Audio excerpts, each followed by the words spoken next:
Okay, we are live, ladies and gentlemen. Good morning. My name is David at Vanguard Public Affairs. We are hosting this news conference with members of the class action team. I'm going to be introducing Mr. Michael Pitt, who is one of the interim co-lead class counsels for this morning. Michael, the floor is yours. All right. Well, good morning, everyone. This is truly an historic day. This has been a monumental team effort. We need to give thanks to all the great attorneys that worked with us to make today happen. We need to thank Flint's fantastic community leaders. And we need to thank you, the public, the community of Flint, for believing in us. And we hope we have delivered something that will bring you new hope for a resolution of this terrible ordeal that you have faced for over 5 years now. So let me start by saying, as interim class counsel, it is my duty, my obligation to advise the class whether we recommend this settlement, and we recommend heartily this settlement. We hope that the community and the court will approve the settlement. Although the settlement is not perfect, overall, it is very good. It's a fair settlement, and we believe fervently that it is in the best interests of the Flint community. We should not ever let the perfect be the enemy of the good. This settlement adheres to several principles that are the underpinning of any good settlement: the principles of equity, equality, parity, due process, and believe me, folks, plenty and plenty of court oversight. As you will hear more about how the process unfolded, you will be impressed with how the court helped us reach this fantastic conclusion. So there are 7 pillars of this settlement that I want to share with you. We negotiated a settlement with broad coverage for all impacted groups. The community came first. We negotiated with the needs of the many in opposition to the interests of the few. And you will see when the settlement terms are revealed, there is the broadest possible coverage so that every impacted group has an adequate opportunity to participate in the settlement. This settlement is both preliminary and partial. It's preliminary because the state has agreed in principle to pay the people of Flint $600 million. There's some other terms and conditions that have already been agreed to, but there are many terms and conditions that are yet to be worked out.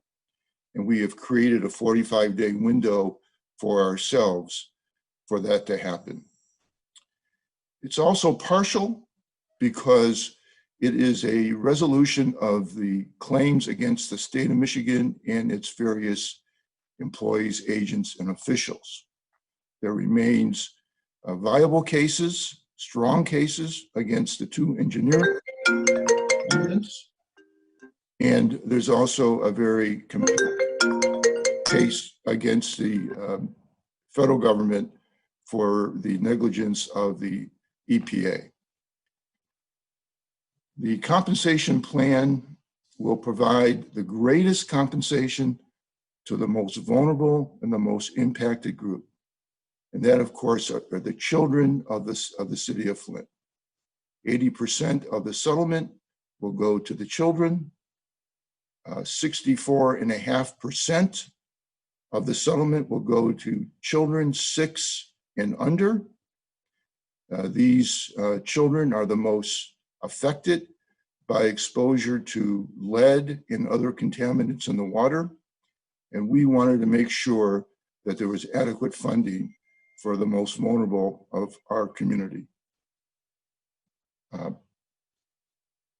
The claims process that will be developed, that's in the works, will be made available without any discrimination, no favoritism, and it will feature an opt-out opportunity. And this means that if the compensation plan is not a good fit for any member of the Flint community, they can exclude themselves from the compensation plan, and they can pursue other options against the state or any other culpable defendant. Nobody will be forced to participate in the compensation plan. If it's not right for you, you discuss it with your attorneys, and you have other options. You will not be required to participate in the compensation plan. We think that the vast majority of people will. The vast majority of the people of Flint will find it very satisfactory and attractive. But for those who disagree, you retain your options to pursue other litigation procedures that you and your lawyer may decide are best for you. The settlement is going to require your approval, the community. It's going to require the court approval. There will be a hearing before Judge Levy. She will review all of the issues and details of the settlement plan. She will listen to the compliments. She will listen to the gripes. She will listen to the complaints. She will listen to everything. And at the end of the day, Judge Levy will have to decide whether the settlement is fair and reasonable and in the best interests of the Flint community. It will be her decision, and we hope to provide her with ample reason to approve the settlement. The $600 million settlement that has been discussed today is a result of 5 years of very intense litigation. The state has challenged us. They have appealed every decision that was made against them. The state has appealed cases to the Sixth Circuit Court of Appeals, the Michigan Court of Appeals, the Michigan Supreme Court, and even to the US Supreme Court. We have prevailed every step of the way, and we have fought for the people of Flint. And it's Mr. Leopold and our team that have carried that ball. The negotiation process was also very intense. 18 months, as it's been reported. Court supervision from beginning to end. Mediators, Judge Hurwitz, Senator Levin, Special Master Greenspan. The court even appointed special counsel to represent the interests of the various impacted groups to make sure that everything was done fairly and properly. It was above the board, it was arm's length, it was court supervised, and we have reached this historic ending with the help of the court, and we thank Judge Levy and Judge Farah in the Genesee County Circuit Court for their endeavors in making this happen. The settlement will include some really fantastic features. $12 million is going to go to support the school children of Flint. These kids are suffering, and $12 million will be used to support them and provide services as they may, as may be required. There is a set aside of $35 million for what we call the forgotten children.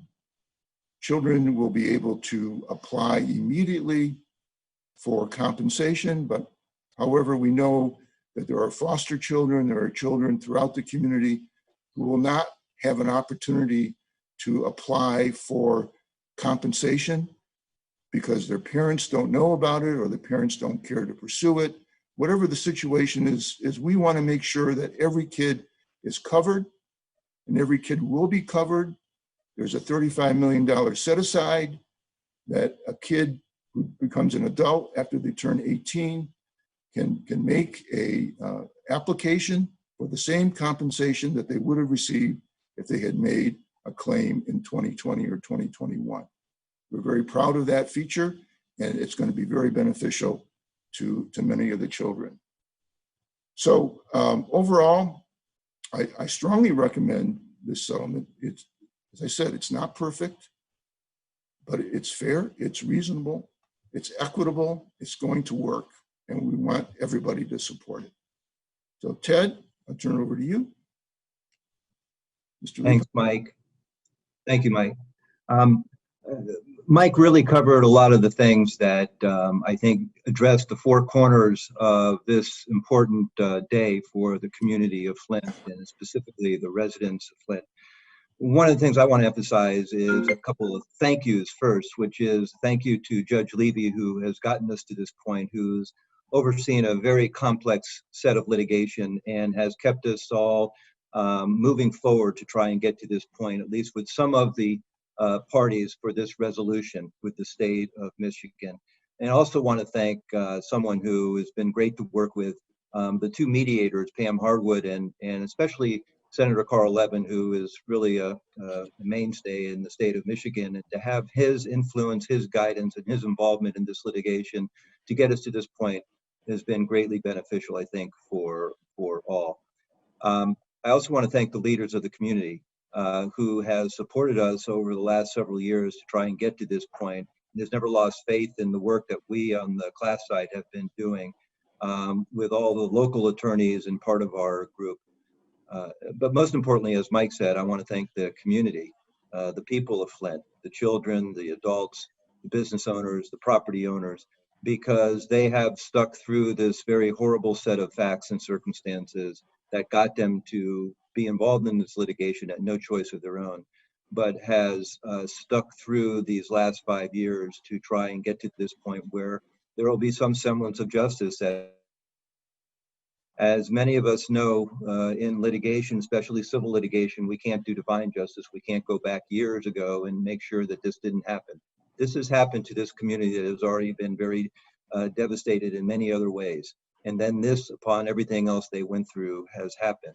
But what we can do through civil litigation is provide some semblance of justice. May not be full justice from what people think, but it's the best that we can do. And I want to thank the community, the parents, the minors, again, the business owners. One thing that Mike did touch on that important is what this settlement is as it relates to many of the different individuals involved.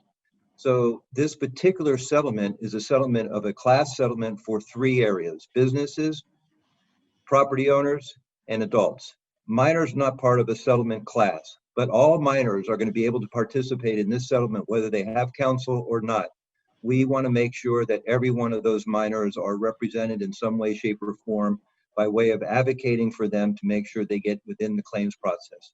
And whether it's our team or some other team of lawyers, getting them through the system to make sure that they get compensated fairly for their injuries and what they have gone through is just as important as it is for the 3 areas of the subclasses that are part of the settlement class.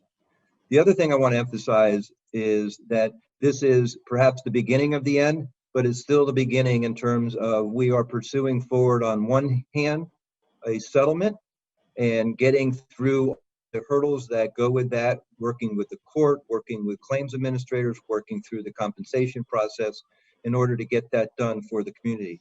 But at the same time, in the same day, during the same hours and during the same minutes, we are pursuing vigorously against 2 additional defendants, 2 engineering firms that we believe gave improper professional advice to the city of Flint and to the state of Michigan.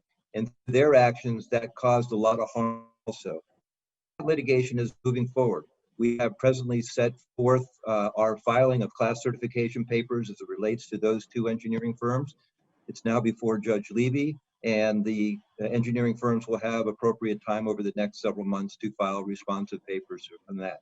But we're hoping at some point in time, whether it's a settlement, and it may not be with them, but a trial, that we will get additional justice for the Flint community from those parties. We will endeavor to do all we can in order to do that.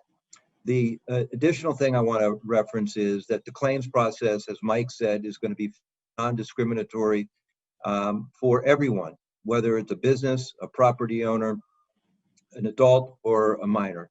And there is a system set up so that an administrator can vet all of those cases and work through that process in order that fairness and justice can be provided for everyone who makes a claim. I suspect that, at least for the press that is on this Zoom press conference, if you will, that there are some questions about, well, what are people going to get? What is the amount of money? We can't answer that question for you now, because although there is a fixed amount of money, depending on how many people participate in the settlement, will depend on the amount of money that will be there for individuals. So until we know the full breadth and the full scope of individuals who will be participating, both minors and adults, it's not going to be known specifically. What we do know is that the system is going to be fair. The process will be a claims-made process where people will provide information to the special master, to the claims administrator, and the process will be moved forward. And one of the things that I know I speak for Mike and others on the team that we're very proud of is twofold. One, that there's going to be money set aside of approximately $12 million to help the schools for those kids who have suffered from a medical standpoint as relates to lead exposure in this tragedy that has happened to the community. And secondly, there's going to be $35 million set aside in a trust so that for whatever reason, minors who don't participate now, but at some point in time when they become of age of 19 years old and they hear about it, they can then petition at that time for recovery, even though they didn't do it now. So with that, I again just want to thank everybody involved, and especially our team who is on the ground as we speak. We will have phone calls to be taken, people to help answer questions. We're here to not only advocate and help people, but those people who have no representation, we're happy to pursue and help them in any way, shape, or form that we can. We look forward to working with the entire community in whatever shape we can, in whatever regards we can do to help bring about full measure of justice and closure to this very dark period in Flint's history. Thank you. Thank you, Ted. On behalf of our Flint Water Justice team, I just really want to say how very proud I am to be a part of this team. We put together a legal team that was dynamic, that fought and fought and fought, that was tenacious, because we were fighting a machine and they were not holding up anything to come out against us. They were standing their ground, and today is a day where there is actual accountability for the Flint residents. So what I really want to say at this point is to Ted and to Michael. They have been our fearless leaders as part of our dream team. And, I really commend them for the work, for the effort, for the diligence, for the financial support, the moral support, for seeing the harm and the hurt that this city has suffered since 2014 at the hands of those who were entrusted to protect and to serve us. And so for that, I really, really express my appreciation, not just to the two of them, but to everyone that has been part of our dynamic legal team that has really given a voice to the voiceless. This has been 5 years in the making. And so for us to get to this point, I am truly proud to be a Flintstone. And this is a great day. And I do believe that the $600 million partial settlement is a fair and reasonable amount for this defendant. And it only came as a result, as a culmination of a very long and hard fought process. When I filed the lawsuit in 2015, just to force the city and the state to get off of the Flint River, because we could see the harm and the damage it was causing, they fought us back then. Again, here 5 years later, but we have some form of justice. It's just the beginning the end, because we're headed now in the right direction. As Ted and Michael indicated, there is more to happen. There is more to occur. There are more defendants that we are pursuing because they are accountable for their actions.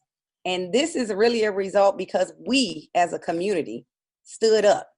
We as community activists, we as pastors and ministers of justice, we as residents, as concerned citizens, we as parents, we came together and said that we are not going to sit here and allow them to treat us as if we don't matter. This partial settlement says Flint matters. It says we matter. And there is some justice coming. And again, remember this word partial, because there is more to come. There is more of a price to pay for what's going on. So I really just want to commend our team. I want to commend our community. I just am so humbled that we all stood together in this fight for right, in this fight for justice, and in demanding accountability.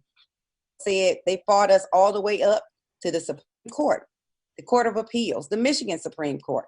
And we have won because we had right on our side. And in addition to having the right, we had the fight, because the people of Flint have been worth it from day one. We've seen the value, we fought the fight, and we're continuing to fight.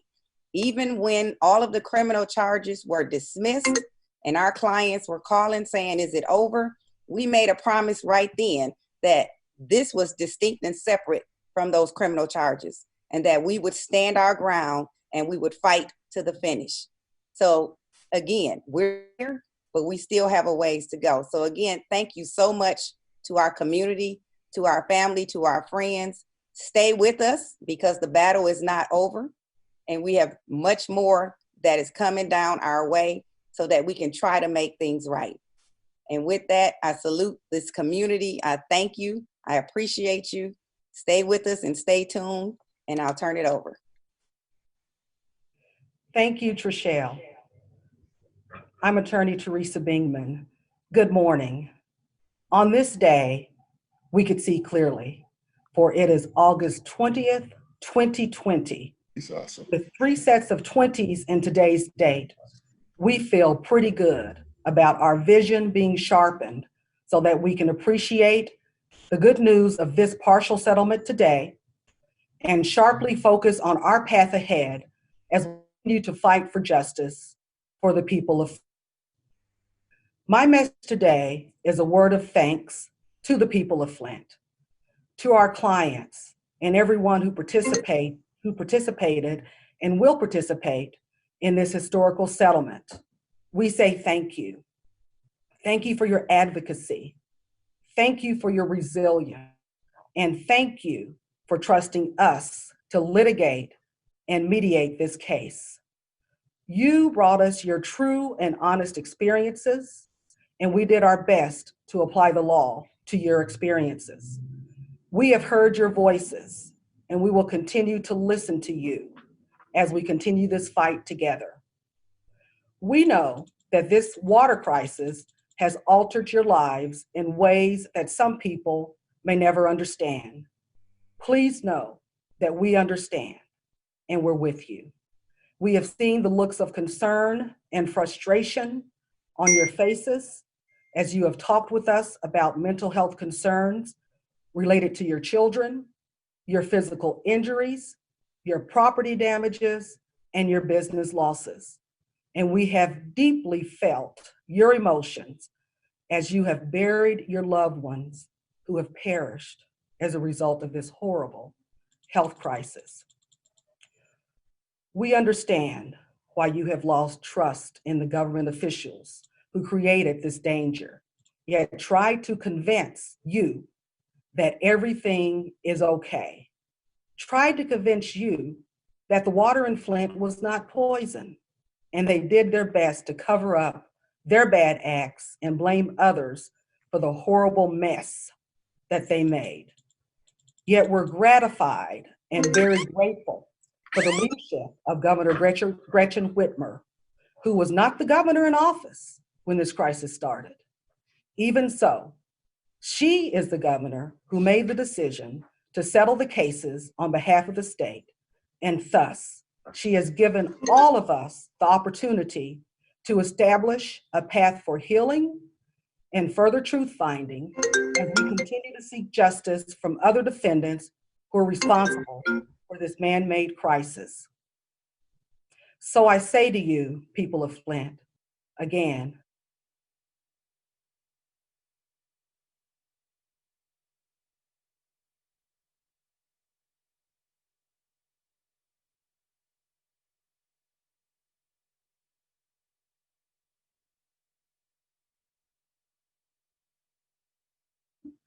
and in the mediation rooms, and made a promise to never give up hope in obtaining a good outcome for each of you.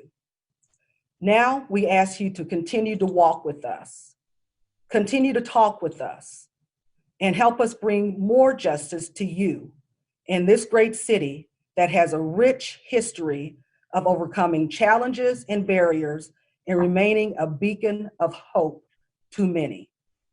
I will leave you with the words of late United States Congressman John Robert Lewis, and I quote, "Do not get lost in a sea of despair. Be hopeful, be optimistic. Our struggle is not a day, a week, a month, or a year. It is a struggle of a lifetime. Never, ever be afraid to make some noise and get in good trouble, necessary trouble. May God continue to bless each and every one of you. Thank you." And I will turn this over to litigator extraordinaire, Ms. Julie Hurwitz. Good morning. My name is Julie Hurwitz, and I am a proud member of this phenomenal legal team. What happened in Flint was 100% avoidable. This has been a long, hard fight, and it goes back to the times before the switching of the water. It goes back to the moment that former Governor Snyder installed the first unelected emergency manager to govern the city of Flint, and the struggling people of this city were taken down the path of austerity with false promises of recovery. And at what cost? To save a few short-term dollars under the helm of a governor and an emergency manager who cared more about the bottom line than the lives and public health of this community. And a state regulatory agency, the MDEQ, that literally turned a blind eye to its own failure to enforce the Safe Drinking Water Act, and in fact that lied to the people of Flint, to this community, about the dangers of this water.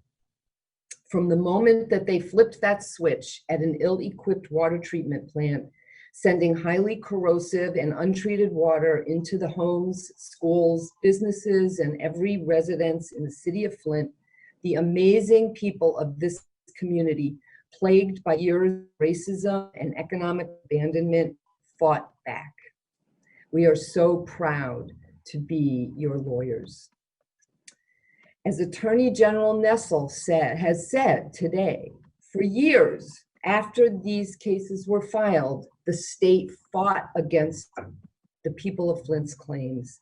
But you, the people of Flint, stood firm. And as my co-counsel Michael told you, after 5 years of hard-fought litigation, dozens of failed attempts to have our claims dismissed, dozens of failed appeals, going all the way up to the US Supreme Court, and most recently, the Michigan Supreme Court, upholding the right to hold the state of Michigan accountable directly under the Michigan Constitution. As the attorneys representing this class in this city, the city of Flint, in both federal and state courts, we are so very proud of you, the strong people of Flint. We are proud of your tenacity and your perseverance while living all of this time, not just with the physical and emotional consequences of having been poisoned, having lived with the terrifying uncertainties of what your children's lives will be, Also living with the fear and permanent dread of never being able to trust any public water system again. We are committed to continuing to fight on your behalf. As acknowledged by Governor Whitmer, this partial settlement, while a tremendous victory and a significant step forward, is not enough to truly compensate you. We are committed to continue fighting. There are still claims to be litigated against the private engineering companies who knew about the dangers of the water system, knew that failing to use corrosion control would introduce dangerous lead, bacteria, cancerous TTHMs, and other heavy metals into the water system, and against the federal agency, the EPA, that knew of the serious violations of the law were occurring and that a public health emergency was going on before their very eyes, and they did nothing to intervene, despite their lawful authority and obligation to do so. While we are gratified that the state, under the leadership of Governor Whitmer, has stepped up to partially compensate you, the people of Flint, for what you have been through and are continuing to go through during these extraordinarily difficult times, we are still in this fight because Black lives matter and Flint lives matter. Thank you. Thank you, Julie, for that. We will now take questions from the media. And so far, our first question will come from Beth LeBlanc. And I'm going to unmute you right now, Beth, so we can ask your question, and both Michael and Ted will respond. Thank you. Michael and Ted, can you give us a little more detail about how Flint residents can participate in this, who they should be reaching out to, what steps they should be taken, and how those claims will be processed? Sure. I'm happy to start. Mike could piggyback if I miss anything. But the claims process will be a process that will start probably in anywhere from 45 to 60 days from now. First, we're going to have to go through a preliminary approval process before Judge Levy. There are claims forms and things of that matter that are some of the things that will be worked on between now and then. In terms of the community finding out how to do that, we are there, and we have an office in Flint. We're open for business, if you will. As part of this press packet and press conference, we'll have phone numbers, websites, text numbers that people can call for help, for us to give them guidance and be able to advocate for them. Those individuals who are not represented by attorneys presently, because there are people that have personal attorneys, we are happy to talk with them and guide them also through the process and represent them if they would like us. Either way, we will be there for this community to help in any way, shape, or form that we can. Again, it's going to take a little time to get there in terms of the processing, but we will be working with the court and the state lawyers and all the other lawyers to get this up as soon as possible. It'll be on the website and also facilitated through handouts. And then the claims process, again, will be ones that are filled out with supporting documentation that will be provided to the special master and the administrator, and the process will then run through there. And let me add that the first step is to educate. We are going to spend a lot of time educating the community about the plan, how it operates, and how everybody can participate. We will have navigators on the ground to help people understand what their options are and make sure that they get the best possible outcome from the compensation plan. We are going to be COVID compliant. So I want to caution everybody, we're not going to allow a lot of people into the office all at the same time. We're going to be very careful about it. We don't want anybody to get sick. We don't want our staff to get sick. We don't want you to get sick. We're still in the pandemic, and we're going to be observant of those rules. And but we're going to do the best we can to make sure we are accessible. The community should know that everyone is going to have equal access to this program. Makes no difference if you are represented by an attorney or you're not.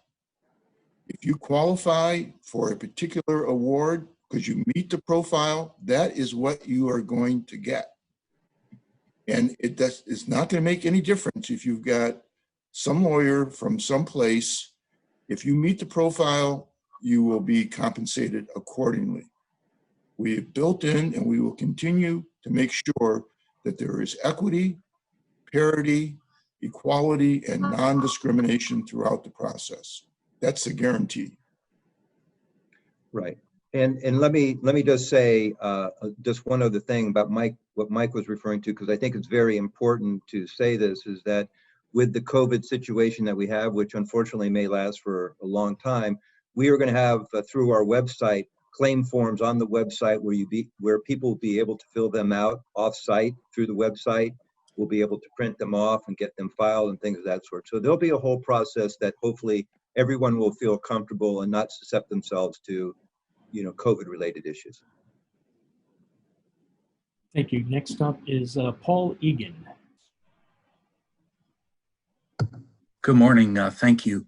Will the entire $600 million be available for distribution, or will attorney costs and other costs come out of that? Or to put the question another way, what's the rough total amount that will be available for distribution?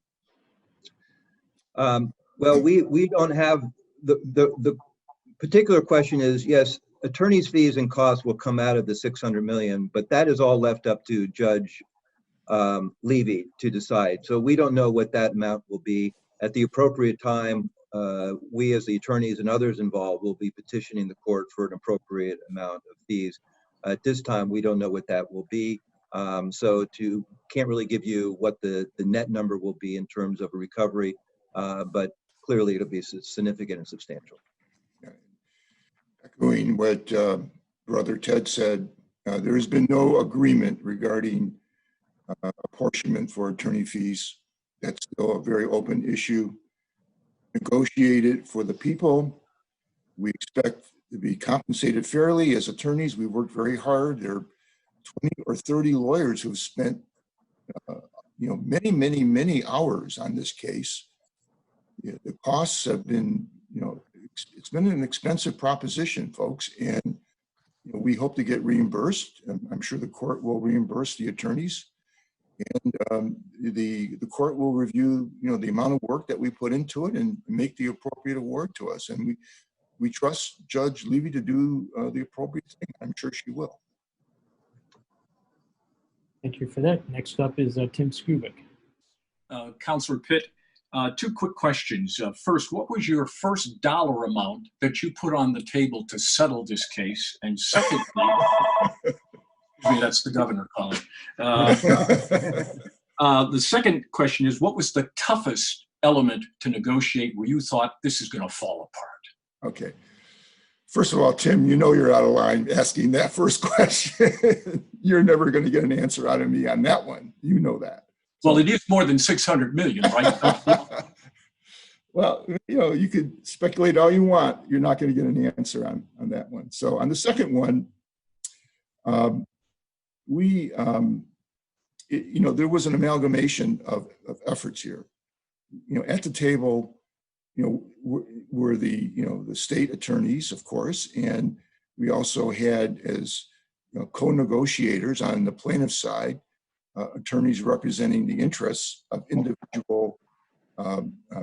individually represented folks, and of course we were the class counsel. And so I knew that we had a deal that was going to work when we laid down some very important principles like equity, parity, non-discrimination. Everybody is going to be treated equally, fairly, in a non-discriminatory way. We struggled with that. We got agreement on it. Once that happened, the governor took over and the number materialized, and here we are. So. Since you didn't answer my first question, then I may ask this. What evidence will the plaintiffs have to present in order to get part of the money? Sure, it's going to vary. We tried, and the state did make this a requirement that, to the extent possible, that the claim should be evidence-based, objective-based, blood lead level results, other objective indicia of lead ingestion or contamination, evaluations from doctors regarding cognitive deficiencies. There's a whole host of objective evidence that is going to be expected for claimants in order to maximize their recovery under the program. And we're going to be there to help them. We're going to navigate, we're going to help everybody navigate through what's required to make sure they get the best possible outcome. Thank you, Counsel. Thank you, Michael. Next up is Chad Livengood. Yes. How many, roughly how many total Flint residents do you think will make claims? There's been, the state's count is about 28,000 who have either filed suit or filed the right to suit or whatnot. What's that going to, what is your estimate on how many potential claimants there will be?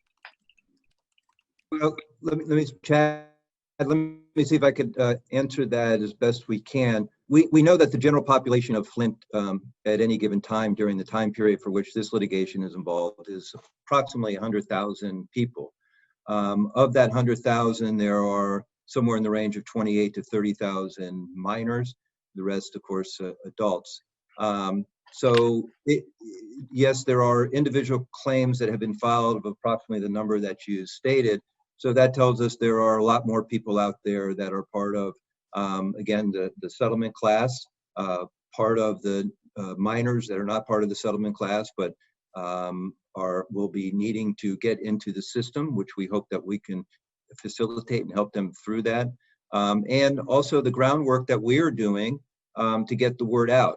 There'll be a notice that will be required. There'll be, social media, boots on the ground, if you will, through community leaders, every way that we can to try and get the word out, locate people so that everybody that has been injured and harmed in Flint in some way, shape, or form can come forward and participate in this recovery. So the burden is, really on the community, on us, on the court, everybody to get the word out so as many people can participate. And yeah, go ahead. I'm sorry. Go ahead, Chad. Yeah, one last question. Between the two of you, can you give us an estimate on how much your firms have spent to date litigating this lawsuit for the last 5 years? What's that come out to? Well, I don't have that number off the top of my head, but let's suffice it to say that it's been a strong group of attorneys and firms that have been involved in 5 years of intense litigation that have handled, I think it's fair to say, more than 10 appellate issues that have gone up to the Michigan Supreme Court, to the United States Circuit Court for the Sixth Circuit, to even the U.S. Supreme Court. Very active litigation. Experts are involved. You can go to the docket and look at our class papers seeking class certification and see 15 to 17 expert reports and pleadings. So I think it shows that there's been a tremendous amount of effort, lawyering time and cost that goes into it, but all of us are in it for the right reasons in terms of trying to provide justice for the community. So we are very proud of not only the time, but the money that we've spent as well in order to bring this to fruition. Thank you, Chad. Next up is Althea Cashin. Hi, so wondering if you can provide, how do you envision the payouts working? Do you think the state will put the $600 million in a fund all at once, or will people get paid out over a period of years? Yeah. So there is a funding mechanism that is in place. We understand and we expect that there'll be one payment. We're anticipating that if all goes according to what we've discussed, that payment will be made sometime early next year. It will be escrowed. It will be used to pay the claims. And there will be what is called a qualified settlement fund, which is a legal fund that the IRS has created. That certain benefits are received if you deposit the money in a QSF, as we call it. And we expect to receive that money sometime in the first quarter of 2021. And the state has promised to deliver it then. Thank you. And Ted, could you provide the phone number for residents of the city of Flint to call? Sure. So if anybody has, So if anybody has any type of questions that want to know about how they participate, how they get involved, they can go to a couple of different places. One is to our website at flintwaterjustice.com. It's flintwaterjustice.com. Or they can call 866-536-0717. That's 866-536-0717. Or they can text the word Flint to 47177. Text Flint to 47177. Thank you, Dave. Thank you, Ted. Next up is Veronica Meadows. Hi, thank you so much. Just a couple quick questions for you all. First off, do you know the two engineering firms you are pursuing litigation against? And yes. Yes, one is Viola. Okay. Its acronym is VNA. Okay. They are a U.S. entity owned by an international entity out of Paris, France, who do a lot of work around the U.S. In a lot of communities, and were retained by the state and the city in this particular case early on. And the other is Land, who is another defendant that also provided professional advice to the state and to the city. Okay, wonderful. Thank you. And what are some of the other terms you are trying to work out within the next 45 days? Well, there's certainly additional protocols in terms of working out the mechanisms of how the claims process will run, working with the administrator to make sure that the system will be efficient, quick, the vetting process. There's a lot of issues to discuss with the special master and the court, the preliminary approval papers as well. There, of course, with the minors, there are guardianships that will all have to be run through the guardian court, which has already been addressed and worked and set up through this case. So hopefully that will be streamlined. And then there are also some conversations going on, not with VNA or with Land, but with some others, defendants who are involved in the litigations up until this time as well. Wonderful, thank you. And then you said that at the beginning that the settlement was fair, but it wasn't perfect. Is there anything else that you would have liked to see? Certainly more money would have been great, but we negotiated hard, and we felt that after 18 months that this was the appropriate amount. We think that I don't think we left any real money on the table, frankly, but there are imperfections in any compensation plan. There are going to be people who were severely hurt but may not be able to establish the basis for a claim for any number of reasons. And we would like to make sure everybody who's been hurt gets compensated, but we have to, in order to be fair, we have to make sure that the money goes up to the right people. The right amount goes to the right people. We don't want money going to the wrong people. We want it to go to the right people. That's what fairness is. And so you know, there are certain restrictions that we built into the system. If we had more money, perhaps there would be a different way of handling it, but we have to go with what we have. And like I said, it's not perfect, but we can't let the perfect be the enemy of the good. This is a good deal. And because it's not perfect, we can't reject it because it lacks perfection. It meets the criteria for a good settlement. And we're proud of it. Thank you. Thank you, Michael. Next up is Charlie Brooks. Hi there. Just for clarification, you said earlier that 80% of the money goes to children, and you said shortly thereafter that children aren't part of the represented classes. How does that work, and how do the children go about getting the money without being part of the class? All right, so the children are not part of the class. However, they are part of the compensation plan. So children who are represented by individual counsel, if they want to participate, they're going to have to go through the claim process just like the unrepresented kids are.